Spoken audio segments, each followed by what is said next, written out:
सत श्री अकाल, मैं जसमीत कौर लीड स्टोरी वेख रहे दर्शकों का स्वागत है। सन 84 एक ऐसा वक्त जो घरां दे घर तबाह कर गया ते पिछे बचियां तां कुछ दर्दनाक यादां। उस तबाही दे शिकार लोकां दे नाल अज भी गल करदे हां। उन्हां दे दिल दिमाग दे अंदर एक भयानक मंजर घुम्मण लगदा है ते उन्हां दी अखां हंझूआं दे नाल वह तुरदियां ने।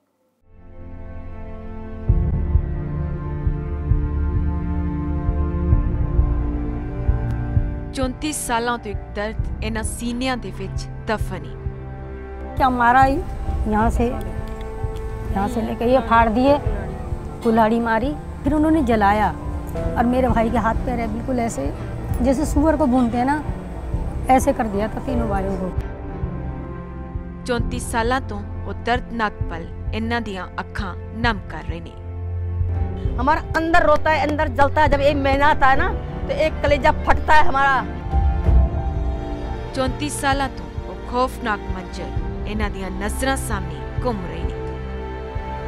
इन्नियां लाठियां मारियां, इन्नियां मारिया, उठन नहीं दिता उन्होंने। हाथ जोड़ते रहे, मैं भी हाथ जोड़ते रही, पीछे बांह फड़ के बाहर कट देंगे। 34 सालों तो वो दहशत दे पल अज भी इन्हां नूं दहला रहे ने। मेरे सरदार कह रहे कि मुझे इधर मत मारो, मेरे बच्चों के सामने मुझे मत मारो। 34 सालों तो ये अपने जख्मां लई मलहम तलाश रहे ने। हम चाहते हैं जैसे सिखों के साथ हुआ वो किसी के साथ ना हो। इन दंगों ने कई परिवार उजाड़ दिए। उस सन ने हमें इतने जख्म दिए, अभी तक नहीं भरे।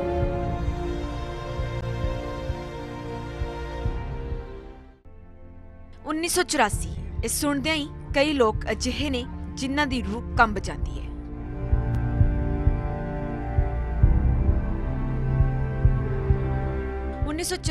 ਉਹ ਸਾਲ ਜਿਸਨੇ ਹਜ਼ਾਰਾਂ ਲੋਕਾਂ ਨੂੰ ਅਜਿਹੇ ਜ਼ਖਮ ਦਿੱਤੇ ਜੋ ਅੱਜ ਵੀ ਰਿਸ਼ਤੇ ਨੇ, ਦਰਦ ਦੇ ਰਹੇ ਨੇ। ਦਰਦ ਵੀ ਅਜਿਹਾ ਜੋ 34 ਸਾਲਾਂ ਬਾਅਦ ਵੀ ਘੱਟ ਹੋਣ ਦਾ ਨਾਮ ਨਹੀਂ ਲੈ ਰਿਹਾ। ਇਸ ਸਾਲ 1984 ਦੇ ਉਹਨਾਂ 3 ਦਿਨਾਂ ਦੀ ਕਹਾਣੀ ਹੈ ਜਦ ਦਿੱਲੀ ਸ਼ਹਿਰ ਦਾ ਦਿਲ ਗਾਇਬ ਹੋ ਗਿਆ ਸੀ।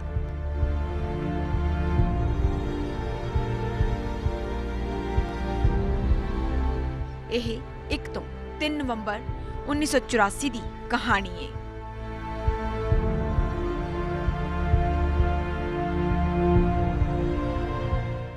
अक्टूबर 1984 खबर आई देश की तत्कालीन प्रधानमंत्री इंदिरा गांधी नूं दो सिख सिक्योरिटी गार्ड्स ने गोली मार दी है। सारे सदमे विच सन, पर किसी ने नहीं सोचा सी कि अगली सवेर इन्नी काली अते डरावनी होएगी। 1 नवंबर 1984 दी सवेर जो शुरू होया अजिहा शायद दिल्ली शहर ने कदे नहीं देखा सी। फिर भीड़ आ गई तो मेरे आदमी का नाम पूछ रहे, वो जबरदस्ती अंदर ही घुस गए, कमरे च घुस गए ते वाल तो खिंच के ते बाहर गली विच ले आए ते मेरे आदमी नूं डंडे डुंडे उन्होंने मारे, मंजा पा दिता, ओदे रजाई पा दी, फिर सड़िया होया टायर पा के मेरे आदमी नूं ते अद्धा सड़ गया मेरा आदमी अद्धा। तो रुई लेके आए थे साहब कि यहाँ पे रख दिए सीने पे, उसको जला के पेट्रोल से 2-4 टायर रख दिए ऊपर गाड़ियों पे, उसमें जला था। यही चीज ऐसे पेट्रोल वगैरह जिंदे भी लेड़ के और आग लगा दी जिंदे को। 2 आवाज़ आई कि बचाओ बचाओ, उसके बाद में आवाज़ ही नहीं सुनाई दी। जाके बाहर लेके गए सरदार जी को, पहले तो उसके गोड़े तोड़े लट्ठों से, फिर मिट्टी का तेल डाला, पेट्रोल डाला, सारा जला दिया। ये हमारे आंखों के सामने बेटे। ਭਾਰਤੀ ਨਹੀਂ ਪੂਰੀ ਦੁਨੀਆ ਦੇ ਇਤਿਹਾਸ ਦੇ ਵਿੱਚ ਸਭ ਤੋਂ ਭਿਆਨਕ ਦੰਗਿਆਂ ਦੇ ਵਿੱਚੋਂ ਇੱਕ ਹੈ ਦਿੱਲੀ ਦਾ 1984 ਦੰਗਾ। ਉਹਨਾਂ ਦੰਗਿਆਂ ਦੇ 34 ਸਾਲਾਂ ਬਾਅਦ ਦਿੱਲੀ ਦਾ ਇੱਕ ਅਜਿਹਾ ਕੋਨਾ ਹੈ ਜੋ ਗੁੱਸੇ ਨਾਲ, ਦਰਦ ਨਾਲ ਤੜਫ ਰਿਹਾ ਹੈ। ਪੀੜ੍ਹੀਆਂ ਬਦਲ ਗਈਆਂ ਪਰ ਦਰਦ ਘੱਟ ਹੋਣ ਦਾ ਨਾਮ ਨਹੀਂ ਲੈ ਰਿਹਾ। ਅਸੀਂ ਉਹਨਾਂ ਗਲੀਆਂ ਵਿੱਚ ਇੱਕ ਵਾਰ ਫਿਰ ਆ ਗਏ ਹਾਂ। यहाँ सर में सुआ मार दिया था, जिससे वहीं पर वो खत्म हो गया। उनके भाई थे इनसे बड़े, उनका वहाँ मार के चक्कू वहाँ से लटका दिया था ऊपर, तीसरे यहाँ फेंक दिया था नीचे। ਸਾਡੇ ਨਾਲ ਬਹੁਤ ਕੁਝ ਹੋਇਆ ਹੈਗਾ, ਮੈਂ ਇੰਨੀ ਗੱਲ ਕਰ ਵੀ ਨਹੀਂ ਸਕਦੀ ਹੈਗੀ ਜਿਹੜੇ ਸਾਡੇ ਨਾਲ ਹੋਇਆ ਹੈਗਾ ਉੱਥੇ। ਤੇ ਘਰਾਂ ਵਿੱਚ ਆਏ ਮਾਰਨ ਵਾਸਤੇ ਤੇ ਉਹਨਾਂ ਨੇ ਇੱਕ ਇੱਕ ਕਰਕੇ ਸਰਦਾਰਾਂ ਨੂੰ ਮਾਰਿਆ ਤੇ ਘਰ-ਬਾਰ ਵੀ ਲੁੱਟੇ ਗਏ। चिल्ला गांव तो विछड़िया मेरा घरवाला ते उत्ते नाले ते मार दिता मेरे घरवाले ने। बाकी उन्होंने बहुत बुरी तरह से मारा, बहुत बुरी तरह से 84 हुई। ਇਹ ਪੂਰਬੀ ਦਿੱਲੀ ਦਾ ਤ੍ਰਿਲੋਕਪੁਰੀ ਇਲਾਕਾ ਹੈ। ਇਹ ਹੈ ਬਲਾਕ 32। ਇਸ ਇਲਾਕੇ ਵਿੱਚ ਆਖਿਆ ਜਾਂਦਾ ਹੈ ਕਿ ਸਭ ਤੋਂ ਵੱਧ ਲੋਕ ਮਾਰੇ ਗਏ ਸਨ। ਤਦ ਇੱਥੋਂ ਦੇ ਜ਼ਿਆਦਾਤਰ ਬਸ਼ਿੰਦੇ ਸਿੱਖ ਸਨ, ਪਰ ਹੁਣ ਸ਼ਾਇਦ ਹੀ ਕੋਈ ਸਿੱਖ ਪਰਿਵਾਰ ਇੱਥੇ ਨਜ਼ਰ ਆਉਂਦਾ ਹੈ। ਇਸ ਇਲਾਕੇ ਵਿੱਚ ਜੋ ਕੁਝ ਘਟਿਆ ਉਸ ਨੂੰ ਦੇਖਣ ਵਾਲੇ ਭੁਗਤਣ ਵਾਲੇ ਹੁਣ ਦਿੱਲੀ ਦੇ ਤਿਲਕ ਵਿਹਾਰ ਦੀ ਰੀਸੈਟਲਮੈਂਟ ਕਲੋਨੀ ਦੇ ਵਿੱਚ ਰਹਿੰਦੇ ਨੇ। ਇਹ ਗੋਪੀ ਕੌਰ ਹੈ। 1984 ਵਿੱਚ ਇਹਨਾਂ ਨੇ ਜੋ ਕੁਝ ਗਵਾਇਆ ਉਸ ਦੀ ਟੀਸ ਘਟ नहीं हो रही। होकी है, डंडे हैं और कुछ है उनके हाथ में, पेट्रोल है, मट्टी का तेल है, टायर हैं, गाड़ियों का टायर हैं, और गलों में डाल डाल के ऊपर मट्टी का तेल डाल के आग लगाते हैं, घुटने तोड़े। फिर मट्टी का तेल पेट्रोल डाला, सारा जला दिया सारा। सिर्फ उसकी एक बाजू बची हुई थी जिसका नाम लिखा हुआ था उसके।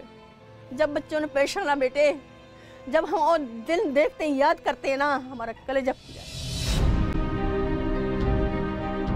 ਗੋਪੀ ਕੌਰ ਜਿੱਥੇ ਰਹਿੰਦੀ ਹੈ ਉੱਥੇ ਤੁਸੀਂ ਜਿੱਧਰ ਵੀ ਨਜ਼ਰ ਘਮਾਓ ਬਰਬਰਤਾ ਦੀ ਮਿਸਾਲ ਮਿਲ ਜਾਏਗੀ। ਵਿਦਿਆ ਦੇਵੀ ਦਾ ਕਹਿਣਾ ਹੈ 1984 ਦੀ ਘਟਨਾ ਦੇ ਬਾਅਦ ਉਹਨਾਂ ਨੇ रोना छड़ देता। हमारा घर वाला भी पड़ोस के घर में छिपा हुआ था, तो उधर से ही निकाल लाए, निकाल के उनको मारने लगे और मार के अधमरा करके रख दिया उनको। तो वो यूं पलट गए, तो फिर कुत्ता गया वहाँ पर, वो खून चाटने लगा। फिर हमने देखा, क्योंकि मेरी जो छाती है ना बहुत पक्की है, हमने देखा ये कुत्ते खा जाएंगे इनको, और पूरी लाइन में मारे हैं सबको। फिर हमने जो घर की चारपाई वगैरह जो थी वो उनके ऊपर डाल दी, अपनी चुन्नी थी वो भी डाल दी कि कुछ तो ना दिया ये तो दें। विद्या देवी दे पति गवांढी घर विच छुपे सन। गली दे दूसरे लोगों ने दंगईयां नूं उन्हां दे घर दा पता दस्सिया, और जो पड़ोसी थे वही लोग आए। उनमें हम उनको तो पहचान सकते हैं ना, औरों को तो नहीं पहचाना हमने। उनमें से हमने 5-6 जनों को पहचाना, उनके हाथ पैर भी जोड़े, पर वो लोग नहीं माने। उन्हीं के साथ उन्हीं लोगों ने इशारा किया यहाँ छिप रहा है, बाहर उन्होंने मार दिए। किसको जलाया, किसको कैसे मारा, किसको कैसे मारा। इस गली विच अपना दर्द बयान करने वालियां दी कोई कमी नहीं है। सब दा दर्द उन्ना ही गहरा है, जख्म भी उन्ना ही ताज़ा है। तिलक विहार वो इलाका है जिथे 1984 के दंगा पीड़ित परिवारों को फिर तो वसाउण की कोशिश की गई। पूरी कलोनी दे विच इन्नियां औरतां विधवा सन कि इस कलोनी नूं लोग विधवा कलोनी कहन लगे। नौकरियां आज तक नौकरियां नहीं मिली, इनके बच्चों को देंगे, एक एक को नौकरी देंगे, आज तक नहीं दिए। अब बुढ़े हो गए, कई विधवाएं मर गई बेचारी, जो आज तक न्याय नहीं मिला। किसी एक को तो देते। एक एक कमरा दे दिया था, क्या होता है कमरे में, मेहनत मजूरी करके लोगों के झूठे बर्तन मांज के, झूठिया सफाई कर करके बच्चों को पाला। वादे मिले, भरोसे मिले, मुआवजा भी मिलिया, पर जिंदगी पटड़ी ते आ ही नहीं पाई। सिर तो पिता दा साया हटिया तां पहला घर पर छुट्टिया, स्कूल छुट्टिया, जिंदगी कदे संभल ही नहीं पाई। एक पूरी दी पूरी पीढ़ी अनपढ़ रह गई। कुछ लोग नशे दी लत विच खत्म हो गए। नौकरी नहीं बच्चों की, बेसहारे हैं बच्चे, अनपढ़ बच्चे हमारे, कहाँ से पढ़ाते? एक माँ विडो बच्चों को कहाँ से पढ़ाएगी बताओ? सारे बच्चे मेरे अनपढ़ रह गए, अभी भी कोई नौकरी नहीं, कुछ भी नहीं। बच्चे ऐसे रोजी रोटी कमाते हैं, किराए की गाड़ी मिल जाते हैं, कहीं मिल जाते, जब जाके टाइम पास करते हैं बच्चे। अब बच्चा बड़ा बेटा ऐसे ही माहौल देख के यहाँ पर वैसे ही खराब हो पड़े, नशे पत्तों में इनमें गिरे पड़े। क्या कमा के लाए? जो थोड़ी बहुत आती है पेंशन उसमें गुजारा कर रहे हैं। त्रिलोकपुरी तो लगभग 3 किलोमीटर दूर कल्याणपुरी इलाका है। दंगियां दी कहानी इक्को जही है। ਇਹ ਨੇ ਬਲਵਿੰਦਰ ਕੌਰ, ਜਿਨ੍ਹਾਂ ਨੇ ਪੂਰੀ ਗਲੀ ਨੂੰ ਉਜੜਦਿਆਂ ਵੇਖਿਆ ਹੈ, ਆਪਣਿਆਂ ਨੂੰ ਤੜਫ ਤੜਫ ਕੇ ਮਰਦੇ ਹੋਏ ਵੇਖਿਆ ਹੈ। ਕਈ ਉਹਨਾਂ ਨੇ ਫੜ ਕੇ मतलब कि खुद मतलब इन्ना बुरी तरह मारिया, बहुत ही ज़्यादा मार मार के उन्होंने ਇਹ ਨਲਕਾ ਲੱਗਾ ਤੇ ਬਾਹਰ ਇੱਥੇ ਉਹਨਾਂ ਨੂੰ ਮਤਲਬ ਕਿ ਬਿਲਕੁਲ ਲੰਮਿਆ ਪਾਤਾ। ਜੋ ਆਸ ਪੜੋਸ ਵਾਲੇ ਸੀਗੇ ਉਹਨਾਂ ਨੂੰ ਵਿਚਾਰਿਆਂ ਨੂੰ ਉਹਨਾਂ ਨੇ ਵੀ ਇਸ ਤਰ੍ਹਾਂ ਹੀ ਕੀਤਾ, ਉਹਨਾਂ ਨੂੰ ਕਿਸੇ ਨੂੰ ਕੁਝ ਕਰਤਾ, ਕਿਸੇ ਨੂੰ ਕੁਝ ਕਰਤਾ, ਜਿੰਦਿਆਂ ਨੂੰ ਮਤਲਬ ਕਿ ਉਹਨਾਂ ਨੇ ਤੇਲ ਜਾ ਪਾ ਕੇ ਉਹਨਾਂ ਨੂੰ ਵੀ ਸਾੜਤਾ ਨਾਲ ਹੀ। ਤੜਫਦੇ ਰਹੇ ਵਿਚਾਰੇ, ਕਹਿੰਦੇ ਲੋ ਪਾਣੀ ਪੀਣਾ, ਕਹਿੰਦੇ ਪਾਣੀ ਤੇ ਪੀਣੇ ਦਿਓ ਸਾਨੂੰ, ਕਹਿੰਦੇ ਨਹੀਂ। ਉਦੋਂ ਉਸ ਟਾਈਮ ਨਾਲੀਆਂ ਬੜੀਆਂ ਹੋਈਆਂ ਸੀ, ਨਾਲੀਆਂ ਦੇ ਉੱਤੇ ਵਿੱਚ ਮੂੰਹ ਪਾ ਕੇ ਉੱਤੇ ਤੇਲ ਜਾ ਪਾਤਾ ਉਹਨਾਂ ਦੇ। ਦਿੱਲੀ ਦੇ ਇਸ ਇਲਾਕੇ ਕਲਿਆਣਪੁਰੀ ਦੀ ਇਸ ਗਲੀ ਦੇ ਹਰ ਘਰ ਵਿੱਚ ਤਬਾਹੀ ਦਾ ਗਵਾਹੀ। ਸਾਡੇ ਉੱਥੇ ਪਹੁੰਚਣ ਤੇ ਭੀੜ ਇਕੱਠੀ ਹੋ ਗਈ, ਹਰ ਕਿਸੇ ਕੋਲ ਆਪਣੀ ਕਹਾਣੀ सी। हमारे इधर में एक नहर पड़ती है कोंडली में, वहाँ पे सबसे पहले एक सरदार मजदूरी जैसे करने के लिए जाते थे सुबह काम पे, तो सबसे पहले वो गया कि जैसे साइकिल पे जा रहा था नहर से, उसको उठा के डाल दिया, उसको पत्थर मार मार के कर दिया। हमको पता चला ये बात, हम देखने गए तो जब तक थाने के सामने पहुंचा था वहाँ पे काफ़ी लोग, कम से कम भी 500 से भी ज़्यादा लोग थे। और एक बस थी वो भी हमारे सरदारों की थी, जिसके अंदर आग लगा रखी थी, उसको भी अंदर ही जला दिया। फिर मैंने जब ये हो गया तो मैंने 5 रुपये दिहाड़ी पे खड्डी पे कपड़ा बनाया त्रिलोकपुरी में। फिर मैंने 250 रुपये महीने के नवेड़ा में धागे काटे। फिर नौकरी, जैसे सरदारों ने, गुरुद्वारे वालों ने हिम्मत करी तो नौकरी दिलवाई, फिर अपने बच्चे पाले। नहीं संभल पाई जी, ना पढ़ सकते ना कुछ सकते, कुछ अनपढ़ ही रहे, बुरा हाल है जी, कमाई बिल्कुल भी नहीं है।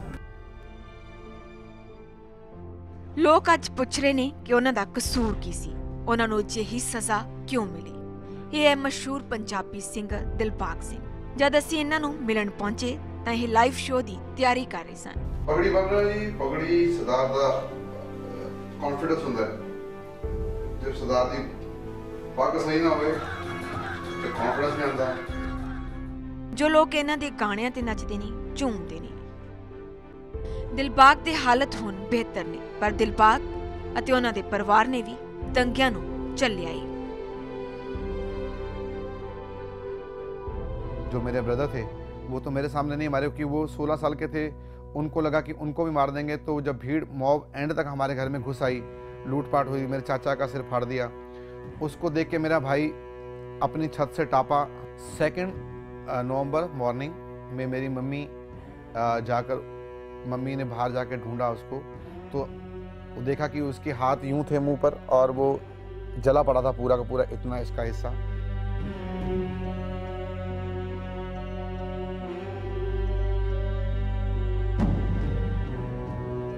वो लोग जिनको आप एक दिन पहले तक खेलते हुए साथ में देख रहे हो,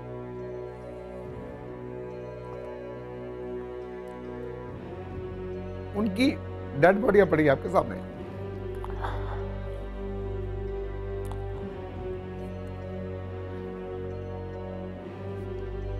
जिनको, जो आपको लेके गोदी में घूमते थे 2 दिन पहले तक, जो आपको गोदी में लेके घूम रहे, उनकी लाशें पड़ी हैं और कोई देखने वाला नहीं है।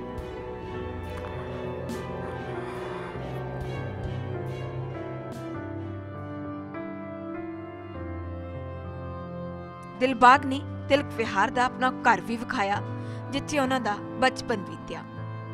ये जो आप जगह देख रहे हैं तिलक विहार है, मैंने आपको जो बताया, तो ये मेरे चाचा घर है ऊपर फर्स्ट फ्लोर पर। और इस गली के अंदर पहला, अभी तो दीवारें ववारें बन गई बहुत बीच में, तो पहले ये पूरी गली थी, तो ये लोगों ने अपने हिसाब से जैसे फैमिली बड़ी एक्सटेंड कर लिया, तो इस गली में मेरा फर्स्ट फ्लोर पे मेरा घर था। ਦਿਲਬਾਗ ਖੁਦ ਨੂੰ ਖੁਸ਼ਕਿਸਮਤ ਮੰਨਦੇ ਨੇ ਕਿ ਅੱਜ ਆਪਣੇ ਪੈਰਾਂ ਤੇ ਖੜੇ ਨੇ, ਪਰ ਉਸ ਦੌਰ ਦਾ ਹਰ ਬੱਚਾ दंगियां दी दहशत तो बाहर नहीं निकल सकिया। सब खत्म हो चुका है यहाँ से। तो वो नशा उनको वहाँ जो यहाँ उस टाइम के जो नेता लोग थे, लोकल नेता थे, स्पेशली कांग्रेसी जो थे, उन लोगों ने ये उनको प्रोवाइड कराया, सारा नशा प्रोवाइड कराया।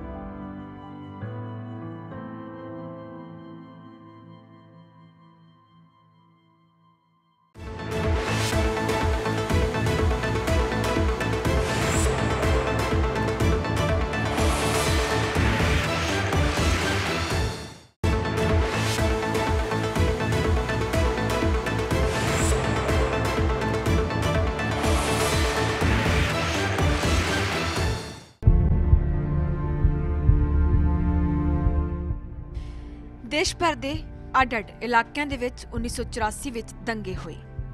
ਕਈ ਸ਼ਹਿਰਾਂ ਵਿੱਚ ਸਿੱਖਾਂ ਦੇ ਕਤਲ ਹੋਏ। ਖਬਰਾਂ ਆਈਆਂ ਕਿ ਦਿੱਲੀ ਦੇ ਵਿੱਚ ਸਭ ਤੋਂ ਵੱਧ ਸਿੱਖਾਂ ਨੂੰ ਮਾਰਿਆ ਗਿਆ। 2700 ਤੋਂ ਜ਼ਿਆਦਾ ਸਿੱਖਾਂ ਦੇ ਕਤਲ ਹੋਏ। ਕਿੰਨੇ ਸਿੱਖ ਮਰੇ ਉਸ ਤੇ ਅੱਜ ਤੱਕ ਵਿਵਾਦ ਨਹੀਂ। ਪਰ ਇੱਕ ਅਜਿਹਾ ਪਿੰਡ ਜਿੱਥੇ ਕਈ ਸਿੱਖ ਪਰਿਵਾਰ ਦੇ ਲੋਕਾਂ ਨੂੰ ਮਾਰ ਦਿੱਤਾ ਗਿਆ, ਪਰ ਕਈ ਸਾਲਾਂ ਤੱਕ ਇਹ ਗੱਲ ਉਜਾਗਰ ਹੀ ਨਹੀਂ ਹੋ ਪਾਈ। आखिर साल 2011 ਵਿੱਚ ਮਨਵਿੰਦਰ ਸਿੰਘ ਗਿਆਸਪੁਰੀਆ ਨੂੰ ਇਸ ਇਲਾਕੇ ਦੇ ਬਾਰੇ ਪਤਾ ਚੱਲਿਆ। ਪਿੰਡ ਸੀ ਹਰਿਆਣਾ ਦੇ ਰੇਵਾੜੀ ਸ਼ਹਿਰ ਦੇ ਕੋਲ चिल्लड़ पिंड। मैं गुड़गांव की एक मल्टीनेशनल कंपनी में बतौर जीएम काम करता था। 2011 में मेरे पास एक ट्रक ड्राइवर आया जिसने के बताया कि उनके गांव के पास एक गांव है जिस गांव के सभी सरदारों को जिंदा जला दिया गया था। उनके घर घाट आज भी उसने बताया कि वैसे ही वैसे खड़े हैं। उसके बताने के मुताबिक वहाँ के सभी सरदारों को जिंदा जलाकर एक कुएं में डाल दिया गया था। जद असीं उत्थे पहुंचे तां हैरान रह गए। जिस जगह दंगे हुए, कतल हुए, अगजनी हुई, वो सब अज भी खंडर की तरह। किसी ने इस इलाके की कोई सुध ही नहीं ली। उस पीड़ित परिवार के लोग दूसरी जगह ते रहन लगे ने, पर 1984 की याद उन्होंने अज भी झंझोड़ रही है। बड़ा भयानक दृश्य देखा, बंदे मरते देखे, हमला हुआ अपने पे, सारे बंदे छोटे बड़े बुजुर्ग मारे गए, स्त्रियाँ मारी गई। 20 से 85 साल के बूढ़े से लेकर 3 साल 2 साल तक बच्चे और बच्चियाँ जवान जिनकी शादी थी उनको भी मार दिया गया। कहते हैं कि बस से भर के आई थी, उन्होंने घरों को जला दिया था, मिट्टी का तेल डाला। कितने मेंबर घर के? 12 मेंबर थे मेरे घर के। दादा दादी थे, मम्मी पापा, 2 भाई, 3 बुआ, 3 चाचा।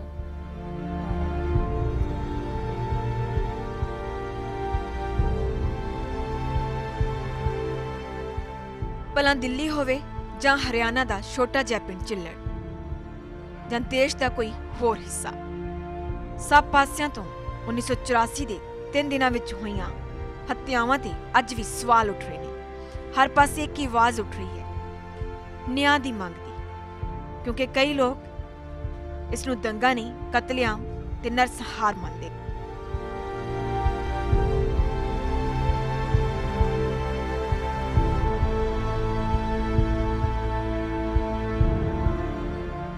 एक सोची समझी साजिश थी सिखों को सबक सिखाने की। मुझे एकदम से खबर मिली कि सारा क्राउड जो है जल रहा है।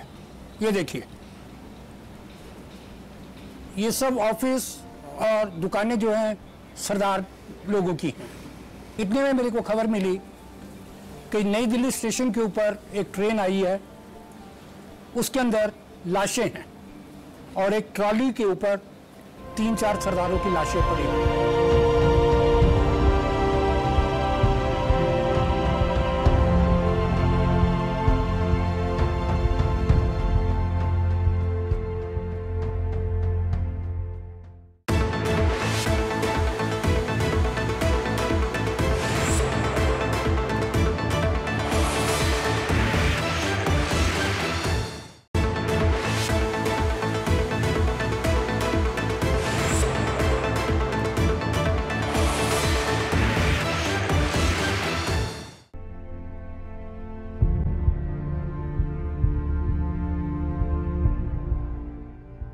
तीन दिनों की हिंसा ने नवी बनी राजीव गांधी सरकार नूं शुरुआत विच ही कटहरे दे विच खड़ा कर दिता। हिंसा रुकन के बाद राजीव गांधी ने दिल्ली दे विच भाषण दिता। इंदिरा जी की हत्या हुई थी तो हमारे देश में कुछ दंगे फसाद हुए, लेकिन जब भी कोई बड़ा पेड़ गिरता है तो धरती थोड़ी हिलती है। राजीव गांधी दे इस बयान ने विवाद छेड़ दिता कि वो ये कहना चाहते सन कि हर वड्डे नेता दी हत्या के बाद कतलेआम जायज़ है। ਕਾਂਗਰਸ ਸਰਕਾਰ ਅੱਜ ਵੀ 1984 ਦੇ ਦੰਗਿਆਂ ਨੂੰ ਲੈ ਕੇ ਸਵਾਲਾਂ ਦੇ ਘੇਰੇ ਵਿੱਚ ਹੈ। हम लोग तो समझे भी नहीं थे, नेता लोग मरते हैं तो क्या ऐसे हो जाता है? ਸਵਾਲ ਵੱਡਾ ਹੈ।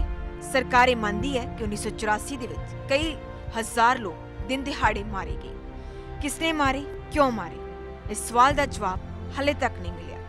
ਕਈ ਸੰਸਥਾਵਾਂ ਅਜਿਹੀਆਂ ਨੇ ਜੋ 1984 ਦੇ ਪੀੜਤਾਂ ਨੂੰ ਇਨਸਾਫ ਦਿਵਾਉਣ ਦੀ ਕੋਸ਼ਿਸ਼ ਵਿੱਚ ਲੱਗੀਆਂ ਨੇ। जो हमारे साथ वादे किए गए वो दिए नहीं।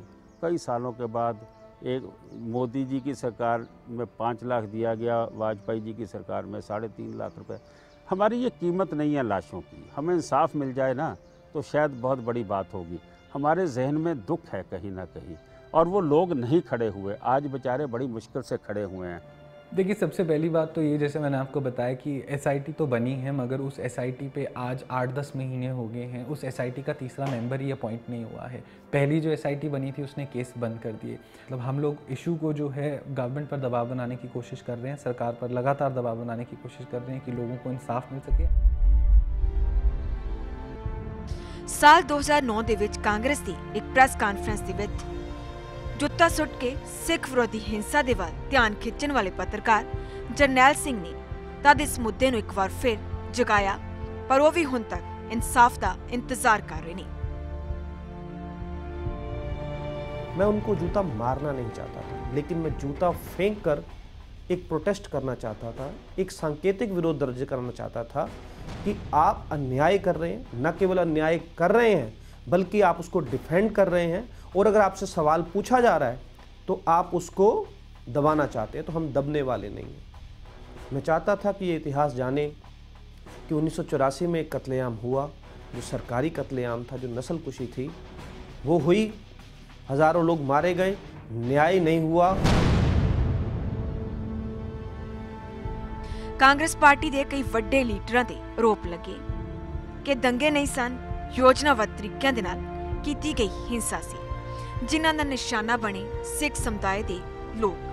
ਮੁਕੱਦਮੇ ਅੱਜ ਵੀ ਵੱਖ-ਵੱਖ ਅਦਾਲਤਾਂ ਦੇ ਵਿੱਚ ਚੱਲ ਰਹੇ ਨੇ। ਕੁਝ ਮੁਲਜ਼ਮ ਮੰਤਰੀ ਬਣੇ, ਸਾਂਸਦ ਬਣੇ, ਉੱਥੇ ਦੰਗਿਆਂ ਦੇ ਨਾਲ ਬਰਬਾਦ ਹੋਏ ਪਰਿਵਾਰ ਤਿਨਕਾ ਜੋੜ ਰਹੇ ਨੇ।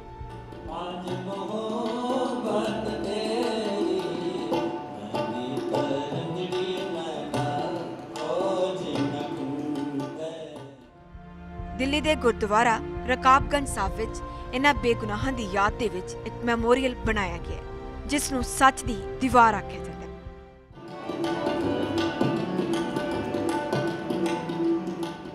ਹਰ ਸਾਲ ਨਵੰਬਰ 1, 2 ਅਤੇ 3 ਨੂੰ ਗੁਰੂ ਘਰਾਂ ਦੇ ਵਿੱਚ ਪਾਠ ਰੱਖਿਆ ਜਾਂਦਾ ਹੈ, ਇਸ ਉਮੀਦ ਵਿੱਚ ਕਿ ਇਨਸਾਫ ਮਿਲੇ, ਕਾਤਲਾਂ ਨੂੰ ਸਜ਼ਾ मिले। कमाल की बात है कि आज भी जो सिख हैं वो अपनी अरदास में यही बोलते हैं कि सरबत दा भला, कि सबका भला, नानक नाम चढ़दी गला तेरे पाने सरबत दा भला। आज भी हम सरबत का भला, सबका भला मांग रहे हैं, पर आज भी हमारा भला करने वाला या हमारे बारे में सोचने वाली ना कोई सरकार बनी, ना कोई लोग आए, ना कोई उठ के सामने आया जो ऐसा कुछ कर सके।